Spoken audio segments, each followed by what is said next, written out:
Stories are the most powerful thing on earth. They are literally life and death. Wars are waged based on the story of who is the hero and who is the villain. You are the result of a story your parents told each other, the one-night stand, the soulmate, and friends who became so much more. Life and death. So wouldn't you like to understand them better, these stories? How Story Works, an elegant guide to the craft of storytelling by Lani Diane Rich, demystifies stories and helps you understand why you love what you love, why you hate what you hate, and why prologues are almost always a bad idea. How Story Works by Lani Diane Rich. Available on Amazon in ebook, audiobook, and paperback form. Get your copy today.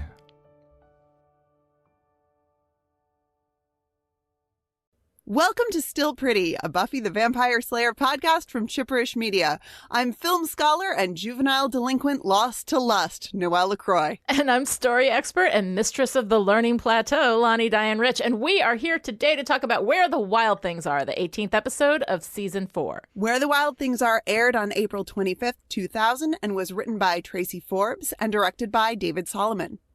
As you all know, we are a fully spoiled Buffy podcast. That means that at any time we will pull in things from later seasons. We will pull in things from Angel the series. We may even reference some things in the comic books because I've read a little bit of that. So what I'm saying is if you have not fully engaged with Buffy and are spoiler sensitive, then you may want to go ahead, get all that done, and then come back because trust me, it'll be worth it. All right, you get Fang, I'll get horny. I mean, you know what I mean. Let's go on patrol.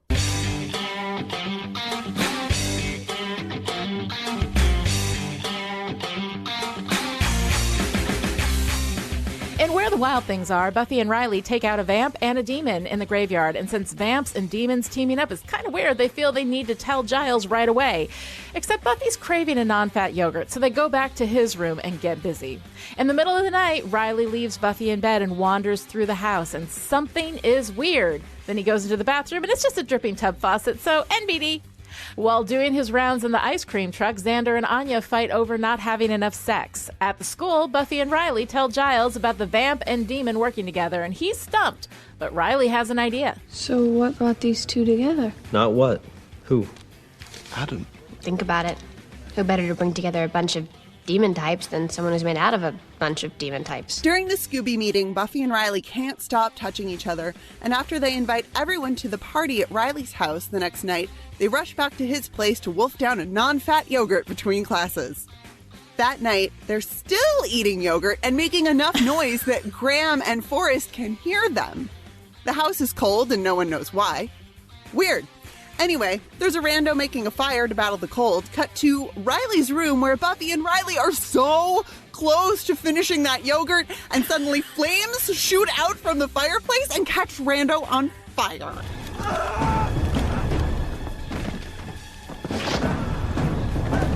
Call him out! Get help! The next night, everyone's at the party, and Buffy and Riley can't stop staring at each other. At the Bronze, Anya and Spike reminisce over the evil old times. Back at the party, a frat boy tries to use intellectual posturing as a seduction method, and it's not going well, but then he puts his hand on the wall to look even less cool, and he ends up having a non-fat yogurt in his pants, so I guess it worked out for him. Meanwhile, Xander flirts with a girl named Julie, while pseudo-intellectual frat boy pulls everyone over to the non-fat yogurt wall. It's highly uncomfortable.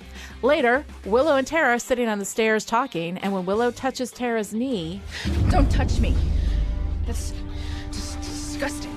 Shit's getting weird, y'all. Tara runs upstairs to the bathroom, and then Anya and Spike show up. Spike recognizes some of the guys, and Anya tells him it's an initiative party. Have fun! Xander comes up, sees Anya with Spike, and he and Anya have a fight.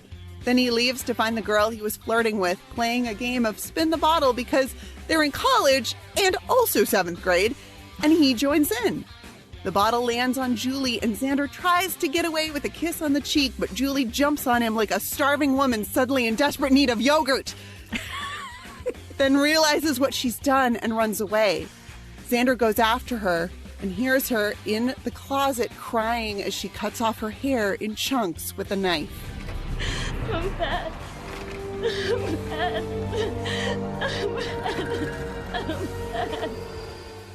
Willow goes into the bathroom to find Tara, but it's empty. She hears a noise and goes to the tub where she sees a boy drowning. She reaches for him and the boy disappears, but when she turns around, he's there, all blue-faced and ghosty. Buffy and Riley are in the middle of yet another non-fat yogurt, and they hear Willow scream, but figure everything's fine. Downstairs, Willow finds Xander and Tara, and they all decide they need to get Buffy, but when they go up to Riley's room to get her, vines grow out of the walls and cover the door. There's an earthquake, or maybe just a housequake, and Xander, Tara, Anya, and Willow rush out. When they can't get back in to get Buffy, they go find Giles at the espresso pump, where they discover this. No one knows what it's like to be hated. Could we go back to the haunted house? Because this is creeping me out. At the library, Giles goes through the possible demons that could be causing weird sexual behavior. But when Willow discovers that the frat house used to be a children's home, they figure it might be a haunting. They visit Genevieve Holt, the woman who ran the place, and discover that she abused the kids whenever they were quote-unquote dirty. And now the kids' sexual trauma is feeding off the energy of Buffy and Riley eating all that non-fat yogurt and making ghost images and trying to take down the house. Giles confronts her about the abuse, but Genevieve doesn't back down. I refuse to listen to this when I can smell the sin on each and every one of you. Yeah?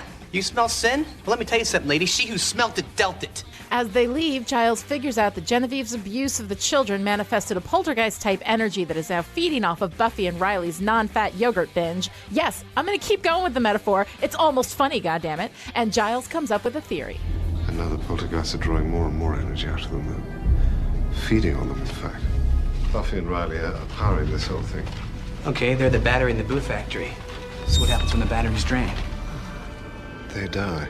That's a hell of a leap, Giles, but you're on a hellmouth and the episode only has 5 minutes left, so okay. They go back to Willow's and get the ingredients for a binding spell. Tara, Willow, and Giles perform the spell while Anya and Xander go back to the house to free Riley and Buffy, who had no idea what was going on. We were like zombies. I had no control over myself at all. Must have been horrible.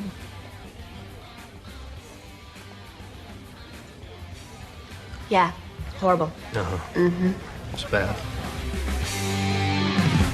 All right, so Noelle, here we are where the wild things are. Yes. And I'm just curious, how'd you like it? What do you think of it? Okay, I always think this episode has something to do with werewolves because of the title. Okay. Right. Like, I always do. I remember that this episode exists, but I forget that it's called this. Because there's no Journey to a Land of Monsters. There's no, like, I don't know. Right. I don't know. Instead, I feel like we get this episode that is doing a thing. God, everything is going to sound like a double entendre in this episode, and that's fine. We'll just go with it. Everything's a euphemism now. You know, we pulled out the non-fat yogurt. It's just going to be all the way through. It's just non-fat. It's non-fat yogurt all the way down, folks. I know. I was worried. Okay, let me just very quickly. I was worried. I asked Noelle before. I'm like, are people going to get the non-fat yogurt thing? Are they going to know what I'm talking about? I mean, clearly it's a euphemism for sex, but it's because when Faith said, don't you always get hungry and horny after a slaying, Buffy says, sometimes I crave a non-fat yogurt. So I was going with that. I'm sorry. Go ahead. Continue as you were. I had to explain it. You had to. I know if you have to explain a joke, it's no longer funny. But if you have to explain a joke, then it's extra funny, right? That's how it works. Then it becomes meta funny. Then it's meta funny. Then yes. But I mean, like, speaking of meta, though, I feel like this episode, which was written by Tracy Forbes, who also did Beer Bad, which is clearly an episode that is kind of sort of trying to do a thing with a message. Right. I feel like Where the Wild Things Are is trying to do a message, but I'm not 100% sure what that message is. And I think... Is it that shaming people for sex is wrong? Well, okay. I mean, Giles comes the closest to telling us what it's all about when he confronts Ms. Holt about creating traumatized adults with her attempts to cleanse children of their natural sexuality. Yes. And in fact, I might read this episode as a critique of censorship, especially of sexual content in programming for preteens and teenagers. because Giles is the closest we have to an on-screen age peer for the show's production staff, most of whom were in their mid-30s to early 40s at the time that the show was being produced. And he's essentially saying that if you attempt to squash sexuality in kids when they're younger, you end up with sexual energy as a destructive force. But if this is a response to potential censorship of the show's more quote-unquote mature themes, it doesn't really land that way. Like, it's this little... I love that scene of confrontation with Miss Holt, but it kind of feels like wedged in because we wanted to do this thing with all the visuals and like the sex wall and whatever. So I don't know. So it doesn't really land as a critique of censorship in visual media, not quite. And it doesn't seem to be saying sex is bad, but it's also not saying sex is bad. Because this is all Buffy and Riley's fault for getting wrapped up in each other, apparently. I mean, I at least they wrap it up. Shout out to the condom drawer. Speaking of wrapping things up. That was nice. But, yes, absolutely. What? Lonnie, what? Yeah. Well, we have this sex house, right? Okay. So we have this house where there's all this sexual energy that is being I just flashed to Spinal Tap and working on a sex farm. Anyway, I'm so sorry. Yes, that's another thing. That's different. But, so we have the sex house. We have Buffy and Riley having all this sex in the sex house, which like kind of insinuates that they are the first people to have sex in the sex house, or they're the first people to have sex that good in the sex house, or they're the first supernatural people, well, at least she's supernatural, to have sex in the sex house, because there's tons of men in this, tons of college men. There has been fucking in this house. There has been a theory that it's a demon, a fucking demon, a fucking demon. Something isn't right there. A sex demon. Right. Sexy beast. A sex demon, I would have. But anyway, so we've got all of this. Yeah. But we also have this dual standard again, right? What a surprise, right? Because Graham loves that Riley is getting laid. Whenever anybody says anything, Graham's like, it's very cute. I love Graham. Graham is so adorable. Then you have Forrest, of course, who is unhappy about it, but only because he's jealous, So, I mean, there's that. Like, otherwise, Riley would be celebrated for all of this. But at the end, when Buffy says, if Riley and I hadn't gotten so wrapped up in each other, none of this would have happened, we get from Anya, true, feel shame. Now, it's a joke, it's a joke, but at the same time, she does. I mean, like, she's embarrassed about it or whatever. So, and this is the whole thing. Like, you don't want a message to hijack. We had this discussion a bit in Beer Bad. You don't want a message to hijack your story, right? Your story should be your story. If you have themes in your story, get them across, without having necessarily like a lecture moment like what we have from Giles. I like what Giles says. I think it's important to be said. I'm glad he says it with anger and fury, and that we absolutely take this woman down as being wrong for what she did. So I like that. At the same time, it is really, really messagey. And what's worse than having a message hijack your story is when you have a message hijack your story and it is unclear what the message is. Yes. Yeah. Then you failed on all the levels. I'm just totally not sure what we're supposed to get from... I have no idea. I don't know. Other than we wanted to do this sex house, which we wanted to do a sex house story, which is kind of, I mean, I actually like it as a premise. Like, I like the concept of it. Sure. But a fucking demon? Absolutely. I'd be into it. Yeah. Right? Yeah. Also, I want to know what everyone touching the orgasm wall is feeling. Like, I'm like, what? How does this work? I think they're having orgasms. I think they're just having non-fat yogurt in their pants. I think that's just what's happening. But like, it's gross, because the thing is that like people having sex when you're having sex, it feels like what Buffy and Riley look like. But if you're watching somebody else, I don't know. Reality, I think maybe you and I have different kinks. See,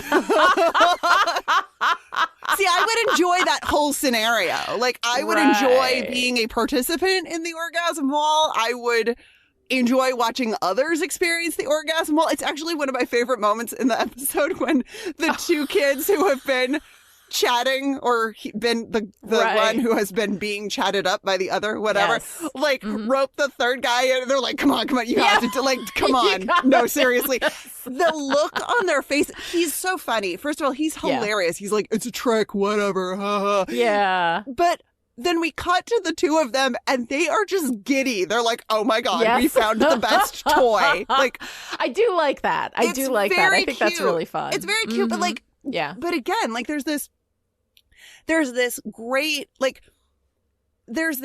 story about the energy of a space and like how the experiences of the people who were there before might affect the people who are there now in this like really powerful supernatural way, but also like what? But only the women. I mean, did you notice though? Only the women have shame. Right. The boys and the girl that was being chatted up, she's having a great time and that's awesome. Right. But Julie, the one that Xander was talking to, right, jumps on him. They have that whole thing after spin the bottle. And then she goes in the closet and cuts off all her hair. Right. Willow touches Tara's knee. Tara says that's disgusting and runs away. Right. So again, like, is there any point during any of this where men are shamed? Well, I mean, we see the boy drowning in the tub. Right. So there is that. But like, it feels like we're really drawing a line between male sexuality and female sexuality. Well, it's interesting because one of the bits of foreshadowing that we get for the whole vanity piece of this, because that's something that Ms. Holt brings up, is Dean, the rando initiative guy who is set on fire, asks to go on patrol because he gets his eyebrows burnt off. And I think it's Forrest says he didn't want the girls to see him with no eyebrows. I missed that. I mean, and that's just like a bit of foreshadowing of the whole, like the vanity angle. But again, the vanity piece isn't really explored. And we just like pile all of this weird moralizing on Genevieve in that tiny little scene towards the end. There are a couple other moments with the male type folks. Graham gets like swept up in the catechism of the house and is like repeating. I guess, and he's sort of like zombified and Forrest has to drag him into the elevator because Forrest apparently learned nothing from Hush about not using the elevators in an emergency. in a supernatural emergency, exactly. Supernatural emergency, like don't use the elevators. When there's just been like the house is shaking, they're in the middle of it. I mean, you don't use an elevator during an earthquake, right? Generally bad idea. No, there are stairs in the house, right? Well, yes, it's also one of the worst places to be in an earthquake. I'm given to understand is in an elevator. You don't want to be anyway. Whatever. Yeah. But that's not. I mean, that's not the shame piece, but it is like the indoctrination piece, right? We don't see. What we don't see from the boy type folks is the like self punishment. Right. I mean, we do see the boy in the bathtub who presumably was caught. I mean, it's so subtle, but the idea that Mrs. Holt was like watching the kids in the bathroom while they were doing their private bathroom things and that, anyway, that's disturbing, but you're right. It's not as overt as the girls, I'm bad or that's disgusting. Right. So but I feel like it is an equal opportunity shame house. I don't know. Equal opportunity shame. Yeah. I felt like it was the women who were feeling shame, Yeah. And I mean, and there's that, it's not, maybe not the influence of the house, or maybe it is that moment with Xander where he's clearly really conflicted, right? Because he wants to engage in this college party atmosphere, but then when it comes down to like this, it's spin the bottle and it's your turn to kiss someone, he's visibly uncomfortable and does the kiss on the cheek. But he sits down. He sits down in the middle of this thing because this girl that he was flirting with gave him the eye. Yeah. Right? So, I mean, if you sit down at a game of spin the bottle, I guess, like, he was open to the idea of it. And then when the reality happened, he was like, okay, this isn't right. That feels like a very relatable experience to me. I think so, too. Of, like, oh, yeah. Yeah. We get some great Xander in this episode. Yes, I feel we do. weird saying. I know. No, Xander. See, this is the thing with Xander. Xander has some great stuff, and then he has some problematic stuff. He's just complicated. He's so complicated, like all of us. He's so complicated. We're all Xander. We're all Xander. Yeah, I don't know. Where do we want to go from here? Do we want to talk about Xander and Spike and Anya and that whole... We can certainly do that. Yeah, I think that, okay, I really hate the crazy girlfriend trope just in general. It drives me crazy because men, in a heteronormative context, this is the crazy girlfriend trope is part of a sexist, misogynistic, hetero patriarchal thing, right? So this is something that us straight assholes own, right? Is this crazy girlfriend trope that, you know, when a girl is upset about something or a woman is upset about something, we make her the crazy, angry girlfriend rather than actually listening to what her complaint is about. And so you know, Anya is having trouble with the fact that they're not having sex. And so there's this whole thing where she's like, you know, yelling at Xander because they're not having sex. And it's portrayed as extremely unreasonable and very, very funny. And so on the one hand, I hate the crazy girlfriend trope because it's not listening to her complaint. It's not listening to what it is that she's actually worried about, which is not the sex, but the relationship. She's concerned about that, right? And so rather than listening to that, we make it this crazy girlfriend trope at the same time. Emma Caulfield can deliver anything. Oh my God. And the way that she says, I have this one moment from her that I just love. So, you don't think I'm desirable enough to be flirted with? Is that it? When she says that, I die. Like, it's just so funny. So while I hate the trope itself and I will stand up intellectually against the trope itself, the scene is funny and it makes me laugh. Emma Caulfield's wonderful. Her delivery is incredible. She's fantastic. She's just, I mean, her. Is she ever not fantastic? This is now the Emma Caulfield Appreciation Podcast where fuck yeah. I mean, she's unbelievable and like I think underappreciated for what she can do. You look at Anya and you think, you know, Anya often, especially while she's with Xander, comes down to this, you know, kind of sidecar joke, you know, and she's the comedy mule and she does all this stuff. And on occasion, she's the truth teller, which is always fun. But in general, like Emma Caulfield takes everything that they give Anya to do, a lot of which is not that great, and she makes it fucking amazing. And then it's not even just that she's really good at being funny, because like Xander's really good at being funny, but the higher, like deeper emotional moments, sometimes Nicholas Brennan can struggle with that.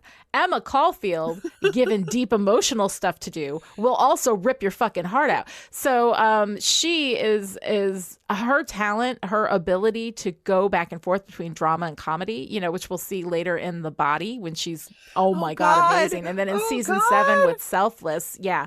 And all of season 7, really, she gets a lot more interesting things to do then. But yeah, like it's unbelievable. She's so good. In the scene with the ice cream truck, Xander's "my penis works" panic is not as funny. But yeah, I love all of it, and I especially love Anya with Spike. I love a year and a half ago I would have eviscerated him with my thoughts. Now I can barely hurt his feelings.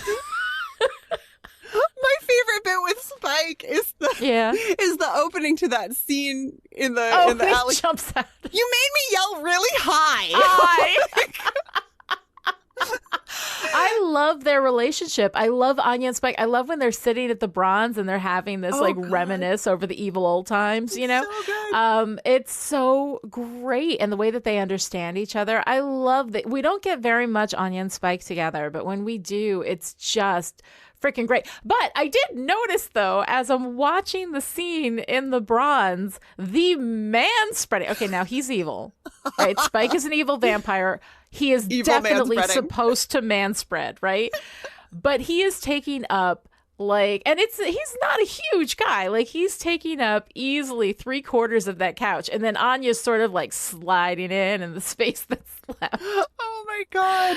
I mean, it's just crazy. But I love their different body language on that couch. Yes. I love the way she is like cuddling her drink. And oh my God. So he either he bought her a drink, or Anya finally got her ID. I was thinking about that, her fake ID. I'm so happy for Anya, and I'm just so happy for Anya that she gets to have a beer. Like, that's just... I know. Just give me a freaking beer. Yeah, exactly. I'm very glad that she figured that shit out. So I I'm love happy them for her, together, though. I absolutely love them together. I love how she goes from being scared by him in the alley to having like immediately absolutely no patience for his bullshit. Exactly. And I love, oh, come on, you're not even bumpy anymore. I know. And he's like, give me some money. And it's so cute. I like my money when it's mine. Like my money how it is. Thank you. Like, they're so good together. So great. Oh my God. And the chemistry too. When he kind of leans in, he says, how about we get our vengeance on, and you can, you can do something to Droopy Boy and I'll stake Drew. It's hot. Is there a Spike Anya ship? I mean, there is. There's a ship. There has to be. Well, I mean, we have them everything. in Entropy in season 6 where they sleep together, and it's really nice, But also, but I just mean like but just as in friends. The fan community, like, is there a ship? Sure. I mean, there's a ship. I'm sure there's a ship for that, everything. right? There's a ship for because everything, I feel like this for me is the Spike Anya champagne bottle crashing against the side of the boat. Like, this but the thing is, this is it. They're really good friends, though, at the core of it. And they understand each other, because they've both been demons, right? So they get it. Like, and so I really like the way that they interact with each other, the way that they understand each other, the way that they don't judge each other, the way that everybody judges Anya because she used to be a vengeance demon. Everybody judges Spike, and Spike should be judged because he's evil and he would kill people if he could, And he's delightful. He's delightful. He's delightful doing it. But I mean, let's not mince words. This fucker's evil, right? But I love that whole relationship between them. I love how kind he is to her and how much he really seems to respect her. And I love that from him with her. And I think that they have, I think that there's chemistry there. There's definitely sexual chemistry there, but they as people, as friends, I think I just like them as friends, and I wish we'd gotten more of them being close. You know? But just getting a little bit of it in this episode is super, super fun. And then of course we have her bring him to the initiative party. Oh yeah, these are the guys who held you in the basement. She's like, you brought me here. and then we get that delightful Xander popping in. You brought him here? And Spike says, that's what I said, only I hit the here part. I know. I love Spike. He's so great. I love all of them. I mean, I said it earlier, but like, I love Xander in this episode. Like, I really kind of like him. Even the my penis works stuff is like kind of fine with me. Partly, I mean, maybe this is the influence of the house on me. I don't know. I have a lot of sympathy for Xander because Anya, like in that ice cream truck, Anya is unloading a lot of feelings on him based on her expectations of what a human relationship is. Right. And hurt in any kind of relationship so often comes from unarticulated expectations. Right. But the people in our lives aren't mind readers, and Anya has this need to feel desired as part of being in a relationship. Not that this is like a model for a healthy relationship in any way, but anyway, so Anya has this need to feel desired. Xander isn't making her feel desired, but he can't do that unless she tells him like, hey, this is part of what I need from you. Right. And I mean, she, you know, the way in which she is expressing that definitely like has its issues. But at the same time, like if he would listen to her, I mean, we can tell what it is that she needs. Yeah. Like Xander listened to her instead of just dismissing her as the crazy girlfriend. Yeah. You know, who's Anya's having a crazy moment. Let's not actually dive into what it is that's making her upset. You know, what it is that she's feeling. Yeah. I mean, but the whole, like, I feel like that whole scene in the ice cream truck really exists just to, give us that great sound edit from Riley in the bathroom to the creepy ice cream truck music, which gives me all kinds of life. Which has a lovely aesthetic feel to it. Totally good. So good. So lovely. B, it shows Xander, you know, never not hustling with his stripy shirt and his paper hat.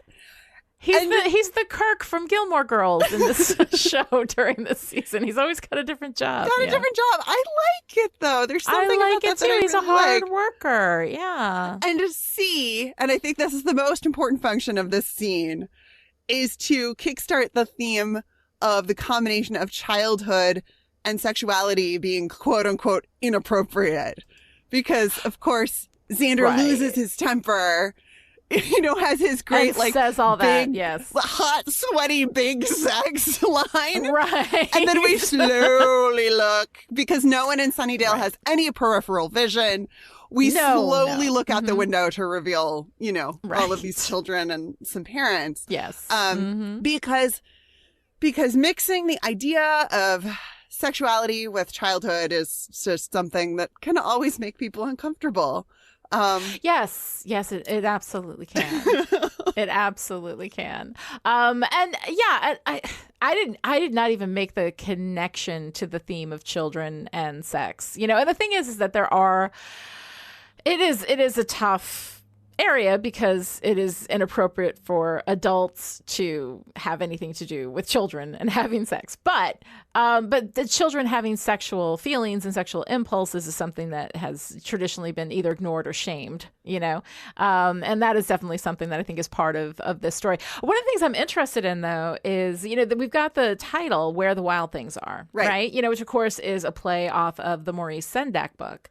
And you have some thoughts on that. I'm really interested in hearing, because I didn't see. I have so many thoughts. I have so many thoughts on that. I mean, speaking of uncomfortable things about childhood, I mean, we have a really hard time with the idea of children having any sort of strong emotion or sensation. Yeah. So Maurice Sendak, author of Where the Wild Things Are, once said, "I only have one subject. The question I am obsessed with is, how do children survive?" And I find that so poignant, particularly in relation to this episode, where ultimately, you know, we discover that the victims in the past were children. Right. But it's also like, there's also this loose tie to the episode in that much of Sendak's work looks at how children cope with fractured maternal-child relationships. So how does a child deal with feeling cannibalistic rage toward mother? How does which book was that? Where the Wild Things Are. That's cannibalistic rage? Yes, when he says, so Max, the night Max wore his wolf suit, he's dressed as a predator. He's chasing the dog with a fork. His mother calls him Wild Thing. And he says, his retort is, "I'll eat you up." Oh my goodness. So he's... I just read that as role-playing a wolf instead of having cannibalistic rage, but I love it. But also, obviously, I need to go back and do like a whole literary read of the Sendak. I mean, I was going to say don't get me started, but you did get me started, so here we go. No. I deliberately want to get you started. Like, talk to me. Yes. Hold on to your butts. I mean, like, okay. It's great. Like, so, I mean, how does it feel? Like, Sendak's books, so often look at how it feels for a child whose mother is emotionally unavailable or depressed. I mean, how do children survive without parental empathy? Like, it's a really huge question. And the book, Where the Wild Things Are, is all of 10 sentences long. Yeah. And it's amazing in the way that it looks at this idea. So the Sendak book, Where the Wild Things Are, was published in 1963. Xander's Sunnydale history lesson has Lowell House established as a fraternity around that same time. I think he says 1962. According to the writer Francis Spufford, Sendak's Where the Wild Things Are is, quote, let me try that again. Let's try that again. Once more without phlegm. According to the writer Francis Spofford, Sendak's Where the Wild Things Are is one of the very few picture books to make an entirely deliberate and beautiful use of the psychoanalytic story of anger. Ooh. And I think Tracy Forbes is referencing Sendak's picture book in several ways in this episode of Buffy the Vampire Slayer. So in Where the Wild Things Are, Max, the child protagonist, enters an altered state in his bedroom. He begins to experience vines everywhere. Right. And the walls become, quote, the world all around. This is in direct response to his mother calling him Wild Thing and sending him to his room when he says he'll eat her up. The frat house, the Lowell fraternity house, is devoid of mother's love, both because of the history of child abuse, but also because Maggie, the initiative's mother, is dead. So, oh my God. This explosive, angry sexual energy didn't take over before Maggie's death. And I refuse to believe that none of the initiative soldiers got wrapped up in, passionate nakedness before Buffy came on the scene. Like, I refuse to believe that this is never, Is round it the Buffy's clock. supernatural nature? See, I thought it was Buffy's supernatural nature that sparked it. That power is what they're I don't like the that. battery thing. And maybe that's what it is. And I really don't like that because that puts the blame on her supernatural, special, chosen feminine body, which we've already done so much of and is super No, I prefer your reading not of it. great. Absolutely. I prefer your reading of it because, again, that is something that happens all the time, and of course it is the woman's fault, right? Yeah. The man can fuck all he wants and it's fine, but the woman, she's the one who causes the problem. It's her wanting to have sex that creates the problem. So I got to tell you, just in this analysis of Where the Wild Things Are, you've already made me like this episode more. I've never liked it much. You've already made me like it more. This is brilliant. I'm sorry. Continue. No, please. It's fine. So I don't know. I just think it's interesting that in Sendak, the altered state of consciousness is rage. So specifically, it's Max's anger toward his mother or his friction with his mother, right? There's a divide there. And then, of course, at the end, we see him receiving mother's love in the form of a hot meal, brought to his room. But mother never appears. So there's definitely that absent mother figure that I don't know, is the emotional catalyst for this journey. Whereas in Buffy, the altered state of consciousness is this passionate, this sexy passion that we get the sense, especially from Giles, is like a normal part of university. I actually really love his line when they scamper off and Willow's like, oh, they're probably going to go. And Giles is like, yes, I did go to school in the Mesozoic era. I remember how it was. Right. And then later on in the same episode, we have another reference where Giles doesn't get it. When they're in the library, so weird. Right? We do that. I don't know. We seem to do that with Giles, like father figure Giles, a lot. Like he either is the wise father who sees and understands all, or he sees nothing and has to be and has to have it explained to him like a child, like spelled out for him. Yeah. But I think what I think is interesting about this, just to wrap up the Sendak Forbes connection. Yes. The so on the one hand we have childhood anger in the picture book, and we have young adult sexuality, on the show. The connection between violence and passion and between anger and sex is one that we've seen on the show before, and really throughout U.S. media. Like, that's a connection that we love. But ultimately, what I find so fascinating is it's the repression of the natural childhood sexuality of these children of Lowell House that produces this anger in response to the presence of, and here's where I'm not sure where the show comes down. Like, I would say healthy young adult sexuality. Like, I think that getting wrapped up in your person and, wanting to just like be on Sex Island for a long weekend. Right. Like, I feel like that's a good thing. But the show seems to present it as like a problematic thing, and I'm not. I don't know. I mean, honestly, I think that we lack a lot of clarity, I think, in this episode. I love all the stuff that you pulled out. If there had been a reference to Maggie, if there had been a connection between Genevieve Holt and Maggie, if there had been something kind of pulling all of that together, and that mother figure, that missing mother figure, like all of that kind of stuff. As creepy as I thought the whole mother thing was with Maggie. Like all of that, and bringing that back to Adam as well. Could have really, really tightened this whole thing up. But I'll get to that when I talk about the story problems in this episode, because we've got a few.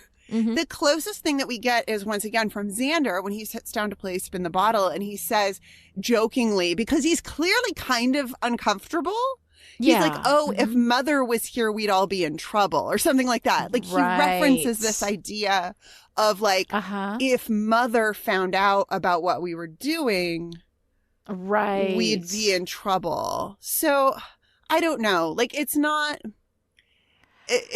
fully, none of it is fully explored. It's really just, it feels like a first draft run. But I always thought that Where the Wild Things Are was just like that. I never saw the connection to Sendak aside from taking the line from pop culture, know, and that Buffy and Riley are having so much sex there and like doing the wild thing. But I think the alternate universe of the bedroom and the vines, I think you've really pulled something out there that shows that there's much more of a textual connection to this than I think was necessarily clear there.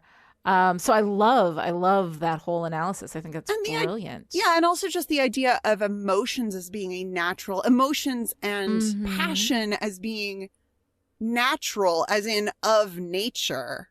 Yeah. Right? So like the way that this energy of these abused children manifests in the house is as the four classical elements, like revolting against the partiers, essentially. Right. Starting with the fire being out of control, which, okay, great. Like, that's a nice little visual cue that, like, oh, it is the Buffy Riley sex machine that is fueling this whole thing, because of course then the fire explodes at, just the appropriate moment. And like, we're used to see, like, I feel like this idea of fire and sexuality is really, really easy to make that connection. But then we also get the three other classical elements, misbehaving in this haunted sex house, with the water, of course, in the bathtub, which shows up and then, is not there and then is there again. And of course, the vines growing up and around Buffy and Riley's door. There's the element of earth, like this sort of evil, twisted Garden of Eden also. And I don't know if you got serious, Disney's Sleeping Beauty vibes from like the thorns around the castle and this like protected magical bedroom within. I don't know. I felt I got some Sleeping Beauty going on there. And then, of course, also for Earth, we have the earthquake or the housequake, which Tara, like all good creatures, knows is coming before it's there. Tara. Our sweet Tara. Our sweet Tara. And then Xander, when he tries to go back into the house, is sent flying through the air. Yeah. As if the element of air is pushing him out. And if the air pushing Xander through the door doesn't count, we also get wind whipping through the circle of Giles, Tara, and Willow. So God, you're making me like this episode so much more than I ever have. I'm not sure it's like as deep and profound as I want it to be, but no, I mean, first of all, like you're pulling all this stuff out. I can clearly see. I think that the episode, the script as written, isn't hitting this stuff like well enough. And also I think that like I don't trust it as a deliberate, conscious, aware piece of storytelling that like when I see a detail I'm like, that's just there because it's there. But I like the fact that you pulled all that together. I think that's really, really good. And I think it's giving me a little bit more respect for this story. But you just talked about Tara. Can we talk about Tara for a little bit? Yes, we can absolutely talk about Tara because Tara is the literal best. Like she is the literal She's best. Literally too good for this world, and that's why she ends up having to die, and that makes me very sad. I know. It is incredibly sad. But okay, we have her in the beginning when they're having the Scooby meeting at the dining hall or the student union or wherever the hell they are. Like the common area. What a weird place. Anyway, whatever. It's fine. Yeah. But I love the way that she sits there in the Scooby meetings and she is just listening so intently. I mean, Amber Benson's job is to just sit there and listen, right? But she's bringing this like rapt attention to Tara, this energy where she's like trying to absorb and learn, and she's so open. Like she's not like everybody is making wise ass remarks or talking or whatever. She's just there like so incredibly open. I absolutely love her. I love how when Giles is singing, right? Willow and Xander and Anya are all shocked, and Tara's just like, oh, he's good. He's good. Yeah. Every time I watch Buffy, I love Tara more. When I think that I can't love her anymore, I love her more. She's wonderful. She pays attention too. Like she's the one, not only is she listening during the meeting, but she is the one who remembers that Giles is not going to be home. He's going to be at the espresso pump. It's right. So great. And she's in the house and she says, we need to get out of here. She knows, what's going on. Something's not right here. Like she really has this incredible sensitivity, which I absolutely love. I have a question about how someone might rewrite a story like this episode that seems to want to talk about sexual shame and repression and punishment, but doesn't really know what it's getting at. Like, how could we rewrite this? Because overall, I think the idea is cool, right? The idea is really cool. I love everything. Okay, first of all, the first thing you do is go in, listen to everything Noelle said, and punch all that shit up because that's great, right? The stuff that you pulled out from such a thin, it's wonderful. It's really, really good. This is what I do. I take the thinnest little thread and I weave it into a tapestry of bullshit. This is what I do. No, it's not bullshit. No, you take that shit back. That is not bullshit. That was amazing analysis, and I will not hear another word otherwise. But okay, here's the thing. What the essential story problem that we have here, right, is that we have no active antagonist. We have a villain in Genevieve Holt and that she did something bad. But the ghosts are not even self-aware. The ghosts are just the remnants of the child's sexual trauma. We're not tying this into our current big bad. Adam is not making this happen. Genevieve Holt is not making this happen. We haven't associated it with Mother and with the creepy ass. And also, by the way, the creepy ass kind of sexual mommy Oedipal shit that we had sort of as a subtext underneath the boys in the initiative, all these young men and this older woman who is Mother. It's all weird. It's all creepy. They could have gone really hard Norman Bates on that and it would have been amazing. This is an opportunity to investigate like the mother relationship and the mother-child relationship, and the damage that does. Now, Genevieve Holt, if she's going to be she is the villain in that she's the bad guy. She is not the antagonist in that the antagonist is the person who is creating the problem, who is blocking the protagonist from whatever it is that they want to do, right? So we don't have an active antagonist within this story, and that's why the story kind of flops around on the floor like a dead fish, right? It doesn't really know what it's doing. It doesn't really get that focus. So to go back in and rework it from a narrative theory perspective, you're going to want to make an active antagonist that they can stop. They go in, they get the information from Genevieve Holt, they yell at her because she is a nasty old bitch, and then they leave, and then they basically just kind of take this non-sentient energy, because these aren't the ghosts. These children did not die. Yeah. These are not the ghosts of these children. These are not active. This is just a wild energy that has nothing at its core. So if you've got a situation like this where we have Adam, right, as our bad guy, who called Maggie mother, who is angry about the loss of his mother, even though he killed her, right, who is doing something. And we have the presence of Adam in that we have these vampires and demons working together.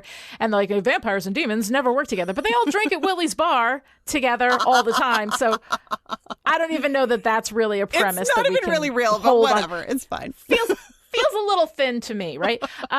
So here we have Adam, and this is also right above the initiative, which is essentially his birthplace, right? He is trying to understand himself. So if this was something that Adam initiated, that Adam brought in, that he released the sexual trauma of these kids into this place. At this point, Adam is less of he doesn't have a big plan, really. He's just still trying to understand himself. He's a prop. He's not even a character, really. Right.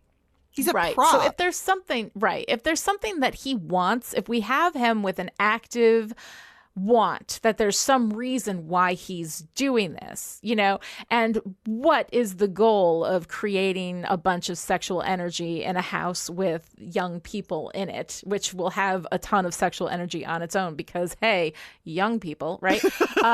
Young people, am I right? No. Am I right? Yeah. Well, actually, I'm sorry. Everybody, old people too, everybody. No expiration date on no expiration horniness. date on sexual energy. Absolutely. So, you have you'd have to work in, if you're looking at, first of all, bring in that mother angle, right? Because that really ties into that where the wild things are. Have the wild thing line, have Genevieve Holt be more active in this, maybe there's something that she is actively doing, at least have her actively doing something. She has this whole perspective of these people are bad. She sees, that in this place, connect her with Adam somehow. I don't know, somehow connect her with all of it, right? And then bring her in and have her, actively trying to shame these people. I mean, I think that you'd have to work with it a lot to make it work just from a what kind of perspective. Yeah. Here's this old lady who thinks that young people having sex is a bad thing, and she used to run this house. Yeah. I mean, maybe she's a woman who is having some dementia. Maybe she goes back and she thinks that these are all her kids still, that she has to take care of them. Maybe she's the house mother at Lowell House, where she's still taking care of them or something like that. I mean, if you have something. Yeah, she's such a compelling character in that tiny little snippet that we get. And oh yeah, because Catherine Justin fucking rocks it no matter what you give her. She's so great. But I'm just love oh, her. Sweet. Oh, honey, Genevieve, what happened to you? What? Genevieve, what happened to you indeed? Because that shit happened to her when she was young. Yep. Someone taught her. Right. This, someone taught her that came this from was the somewhere. way to... So Right. Anyway. And that kind of internalized shaming. So, but long story short, you've got to have an active antagonist who's actively making this happen. And that's what you fight, something personal, something sentient, something that has a goal and is going after it, Yeah. And then tying that into Adam and Maggie somehow, and that relationship that he has lost, that Lowell House is sitting on top of his birthplace, that the place where he killed his mother, So there's a lot of stuff that you can do there to bring that into and really kind of strengthen those themes, you know, and make it all kind of work together. I think that you could do that. It would take a little more time, I think, than I have right here off the top of my head to try to fix that whole sexual children connection. Yeah. Because that is a really difficult thing. I mean, children and sexual behavior, there's a normal, natural thing, and then there is this adult perspective that comes in on children and sex that is very, very difficult to deal with, because adults have been damaging children sexually for, you know, millennia, and it's a really, you know, difficult thing to kind of I guess thread that needle, you know, in a way that doesn't bring this sexuality of children into any place that is kind of an adult titillating. space. An adult space, right? Because that is the proto-sexuality, the youthful, innocent sexuality of children who just realize that there are certain things on their bodies when they touch it. Feels good, you know? I mean, that's where they are when they're children, you know? And then there's the puberty process where they sort of are coming to an awareness with all of this and trying to figure all of that out is something that is very difficult, because dealing with children's sexuality in a way that is appropriate and healthy is very, very difficult to do in a society where sex is shamed and children are often viewed by adults as sexual objects. And that is a really, really difficult thing to do, and you'd have to be extremely careful about that. So I'm not ready to say how you fix that script of Buffy the Vampire Slayer. Yeah, no, I'm not sure how you fix that. Your story problem is that you don't have an active antagonist. What I hear you saying is that, like, this story of the sex and anger possessed house could have worked if they had, like, gone hard on the psychoanalytic level.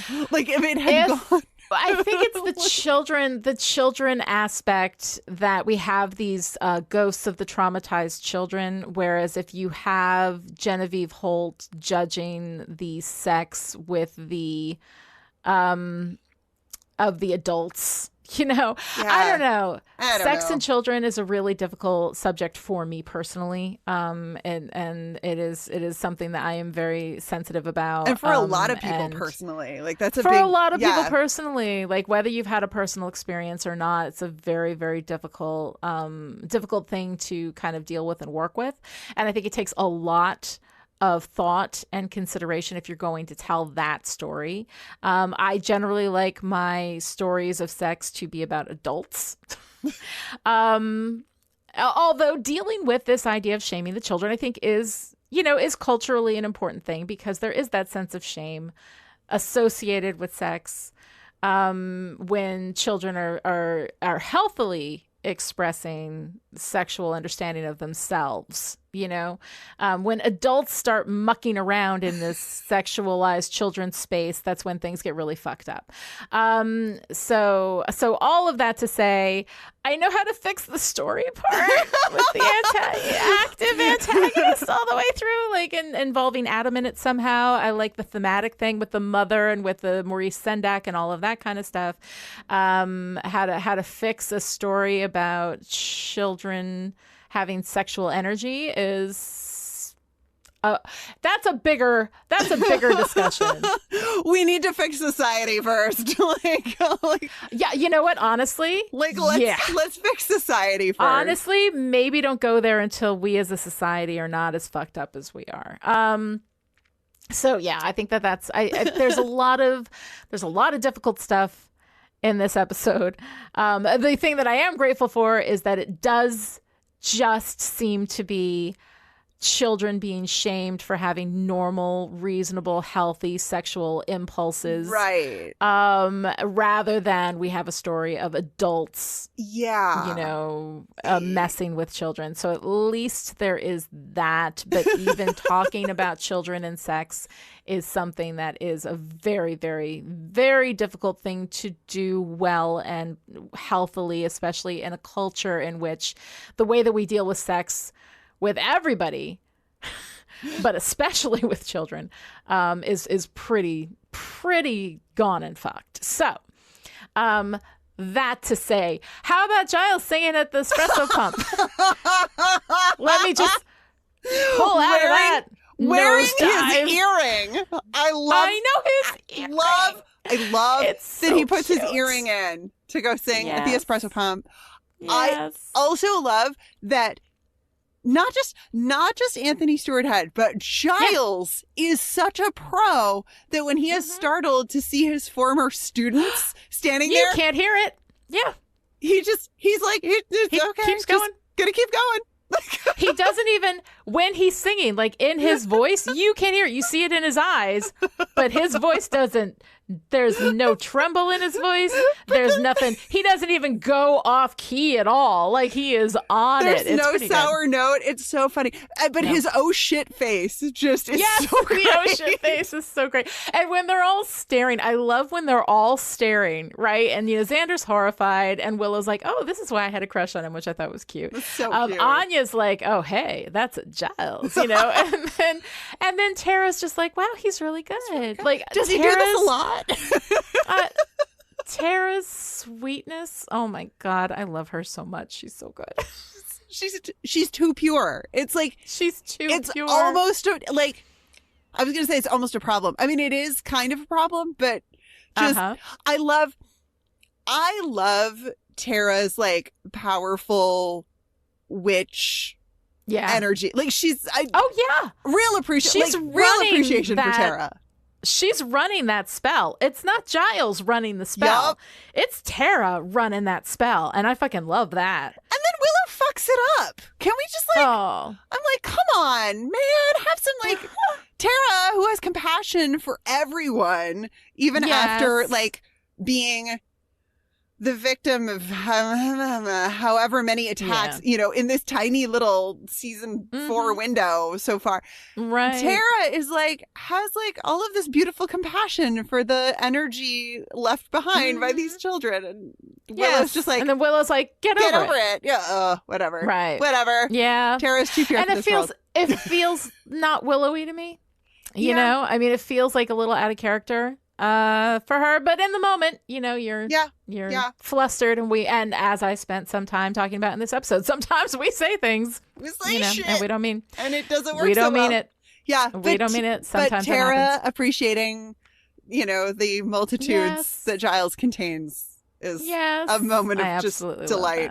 So delightful. I absolutely love that. So I want to go into my recurring segment of, oh, by the way, stuff that I just noticed. Catherine Justin, who is wonderful, plays Genevieve Holt. She also played, you may recognize her from her part as Dolores Landingham on The West Wing, in which she was phenomenal. And here's a little bit of trivia. Kirsten Nelson, who played Buffy's boss Lorraine Ross at Double Meat Palace, played a young Dolores Landingham in the West Wing episode Two Cathedrals. And just, to bring in a complete, connection to this very podcast. In 1997, Kirsten Nelson also played a character named Lani, spelled my way, Lani, in a short film called Three Women of Pain. So there you go. I'm just saying, I never see my name anywhere. Nobody ever uses it. It's never in any movies or anything. So it was really kind of fun to see Lani played by Kirsten Nelson, who I love. It's a great name. Use it more, writers. Thank you very much. I've never liked it, but it's mine, so what the hell. But Kirsten Nelson, I really, really like. You may remember her. She was in Psych. She's a really great actress. She was very fun as Buffy's boss at Double Meat Palace in season 6. So she's a lot of fun, and it was a fun little, 6 degrees of Buffy, I guess. 6 degrees, yeah. 6 degrees of Buffy the Vampire Slayer. That's pretty cool. 6 degrees of Buffy the Vampire Slayer. All right, so I am curious, though, if we have anything for the now recurring segment, Twigs. This Week in Gay Shit. What you got? Are we really doing this now? Is this a thing for real? I think so. I would love for it to be a thing. If you're in, I'm in. Are you kidding me? I'm here for the gay shit. Give me all the gay shit. I love. Speaking of my love of Tara, I love Tara's bisexual sitting during the meeting, the Scooby meeting. That is some A+ bisexual sitting. Okay. No, I'm sorry. I got to throw my straight blinder flag down. What is bisexual sitting? This is a stereotype picked up by the internet. I want to say, our lovely, lovely meme culture. Made. I don't actually know the history of it, but there's this stereotype / meme / humorous idea that gay people cannot sit properly in chairs. And many bisexual and gay people saw this going around the internet and were like, OMG, me too. I sit, I sit weird, air quotes, right? Because it's all relative. Right. And it's just delightful. Now I see it everywhere. So I have to call out bisexual sitting whenever I see it. That's interesting. How was she sitting? I'm trying to visualize how she was. They're sitting on a couch and she's sitting, instead of with her legs down off the edge of the couch, she's sitting like it's like a cobbler's pose in yoga, or maybe it's cross-legged, but she's sitting like with her legs up on the couch, sort of tucked underneath I always her. sit like that. Am I bisexual? Only you can answer that, baby. I'm sitting crisscross applesauce right now. Interesting. I'm sorry. That was way too much of me, making my LGBTQ friend explain shit to the straight lady. That's, I think, what we should call it. Explain shit to the straight lady. Noelle explains lesbian shit to Lani. That could be a whole podcast in and of itself. I mean, and that could go a number of different ways. Some of them I don't think either of us would be super comfortable with. All right. So what else we got for this week in gay shit? Anyway. Oh my God. And horseback riding? I mean, I know this is an episode about like sexy stuff, but like, come on. Are you kidding me? I mean, it's not gay specifically, but there's definitely like a queer sexiness to, you should ride with me sometime. I guarantee safety and fun. And also because I like to get all symbolic about shit, horses in dreams are often symbols of sexuality or sexual desire. So the fact that Willow and Tara are sitting there on the stairs, they're talking about horseback riding, and they're still not totally like out to Willow's friends, and it's just great. I enjoy it. So that's safety. very sweet. Also safety, I guarantee safety and fun is like that's very hot, right? That is. Like you should if you are interested in doing this thing with me, it will be both safe and hot, and fun. I like how I just like transposed fun and hot, because that's where my mind is going this morning. Hello. Well, after watching this episode, I certainly don't blame you. Another segment we're pulling in now is Lani's Moment of Riley, because here's the thing. Every week, I'm forcing myself to say one nice thing about Riley, because I'm sick of bitching about Riley. And I didn't talk about Riley in this episode at all, which is why I didn't say anything bad. But there wasn't anything. He was just Riley, whatever. He's one of two heat generators, and it works really well. One of two heat generators. He just did a lot of sexy rolling around in a bed with Sarah Michelle Gellar. That's basically it. And you know what? Must have been a great week at work for Mark Lucas. I was just about to say, Mark Lucas was at work. Like, that's know. Anyway. And Sarah Michelle Gellar, too, because Mark Lucas, okay, here's the thing. I like Mark Lucas. I don't like Riley, but I like Mark Lucas. Yeah. It creates complex feelings in me as well. I understand. But give me your moment of Riley. My moment of Riley is at the end, I really love his timing, that whole thing. Like, oh, it was horrible. And he just goes, yeah, it was bad. It was just really, really cute. And I realized that's more of liking Mark Lucas than Riley, because it was Mark Lucas's delivery on the Riley line. So I like Mark Lucas more than necessarily Riley itself, but I am working on it. So Lani's Moment of Riley, every week I'm going to say one nice thing about Riley, because I hate the way I am constantly bitching and sniping about Riley. And I would like to end on a little positivity. So that's all right. So what is our not with a girl power bit. All right, so what's our girl power moment of the week, Noelle? Well, your note, which I love, is just Tara. Everything Tara. Everything Tara. Everything Tara. I mean, I co-sign that hard. I mean, I mentioned it already, but I love her witchy spidey sense. I love that, like all of your beloved animal companions, she knows that the earthquake is coming before it hits. Like, I love it. Tara's it. familiar. I mean, she definitely has that like loyal animal companion vibe. She's better than human, I think. Yeah. Is what I think that's usually what I'm when getting you compare at. somebody to an animal, you think less than human, but she's better than human. No, she's better than human. She is a like, we don't deserve dogs type meme. She's a like, we don't deserve Tara. We don't deserve Tara. Nobody deserves Tara, but we got her and I'm grateful. Yes. All right, Noelle, where the wild things are, what's your favorite part? Okay. So it's actually Buffy and Riley in bed in that shot where it's the overhead shot of them, and then we're like, they are either falling away from us or we're zooming out or something is happening, and they become this like teeny tiny little bed surrounded by dark space, and it's all echoey. And I just love this as a visual metaphor for sexual experience that takes from rather than gives to the participants. Because ultimately that seems to kind of sort of be what the episode is saying, that this sex is like powerful, but it's also destructive magic. And of course, they're gonna die, I guess. Oh, yeah. That whole thing, too, that, like, you know, Giles is jumping to a lot of conclusions that, like, this energy is trying to kill Buffy and Riley. Because Buffy and Riley, at no point did we look at Buffy and Riley and see them in a state where they were gonna, like, die. Well, or they were her lips are blue at one point. Like, they do make her look a little ghostly at one point, which, you know... Yeah. I mean, you spend all day in bed, you're going to get, like, dehydrated and stuff. Dehydrated. So, you know, it's a real... Especially girls, drink that water, man. A phrase just came to mind that I'm not going to say, but... Okay. But anyway, so this visual, right? I just, I something about it really works for me, especially compared to the like sweaty, glowy Tara and Willow business from a few episodes ago. I mean, Tara and Willow are equally consumed with each other, but they look beautiful and they look expansive. So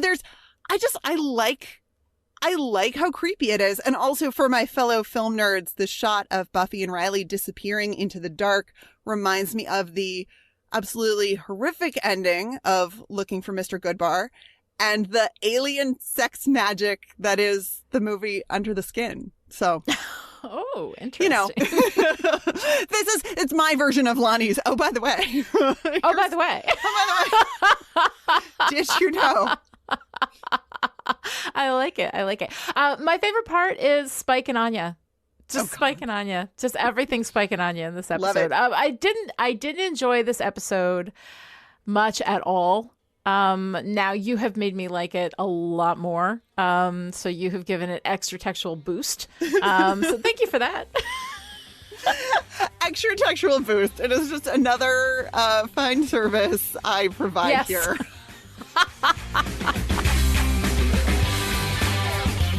If you enjoyed this conversation, would like to join in, come find us on Twitter. I am at Lani Dine Rich and Noelle is at Noelle Aloud, and the hashtag is Still Pretty. This episode of Still Pretty was brought to you by the Chipperish Media producers who support us on Patreon at the power producer level. These people are the reason why Still Pretty is coming to you free and ad-free right now. So thank you to our January producers, Jonathan, Shelley, Kristen, Noelle, Alyssa, Erica, Abigail, Alice, and Sarah. And this week's special message for our power producers. A year and a half ago, I could have eviscerated him with my thoughts. Now I can barely hurt his feelings. To find out how you too can support Chipperish Media, visit patreon.com/chipperish. Other ways to show your support: write a great review on Apple Podcasts, tell your friends about the show, or go see if Asian House is open. We will be back next time with New Moon Rising, the 19th episode of season 4, which is actually about werewolves. Yes. Unlike this episode, whatever. Until then, oh yeah, you smell sin? Well, let me tell you something, lady. She who smelt it, dealt it.